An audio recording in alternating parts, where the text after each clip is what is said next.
গতকাল অর্থাৎ 7/12/2025 তারিখে আহ, আমাদের এখানে সিরাজগঞ্জ সদর থানার নলিতাপাড়া এলাকায় একজন অজ্ঞাতনামা মহিলার লাশ পাওয়া গিয়েছে ধান খেতে এবং কলা বাগানের মাঝখানে। তো সেই লাশ নিয়ে পরবর্তীতে আমরা পাওয়ার পরে তদন্ত শুরু করি।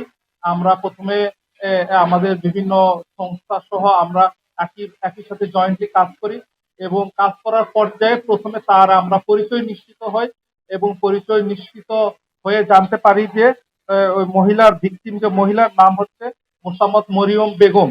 তার বয়স হচ্ছে 48 বছর। সে হচ্ছে সৌদি প্রবাসী। সে গত কয়েক বছর আগে সে সৌদি আরবে ছিল, সেখান থেকে সে এসেছে। এসে এখানে বিভিন্ন বাসা বাড়ি মেস সহ বিভিন্ন জায়গায় কাজ করছে।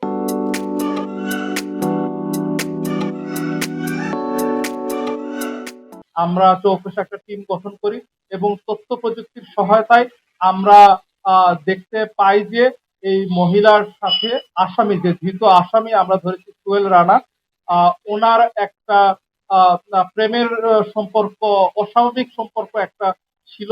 তো এই সম্পর্কের জের ধরে গত 5/12 তারিখে তারা তারা ওই ধান ক্ষেতের পাশে কলা বাগানে তারা মিলিত হয় এবং মিলিত হওয়ার এক পর্যায়ে তারা কথা কাটে, বিভিন্ন ইস্যু নিয়ে তারা তাদের মধ্যে পারস্পরিক কথা কাটাকাটি হয়েছে এবং কথা কাটাকাটির একটি পর্যায়ে আমাদেরকে জানিয়েছে যে ওই মহিলা সহ ভিকটিম এবং আসামির মধ্যে একটা বিবাহ জনিত একটা ইস্যু ছিল।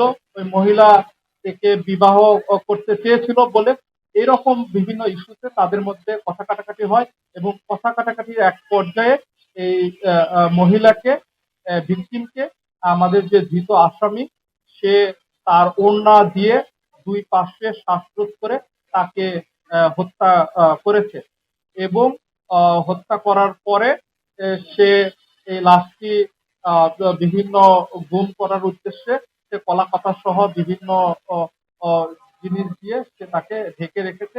এর ফলে আমরা ওই দিন খবর পাওয়া যায় নাই। পরবর্তীতে আমরা 7 তারিখে খবর পেয়ে এই আসামি সহ ধৃত আসামি সবাইকে আমরা গ্রেপ্তার করেছি।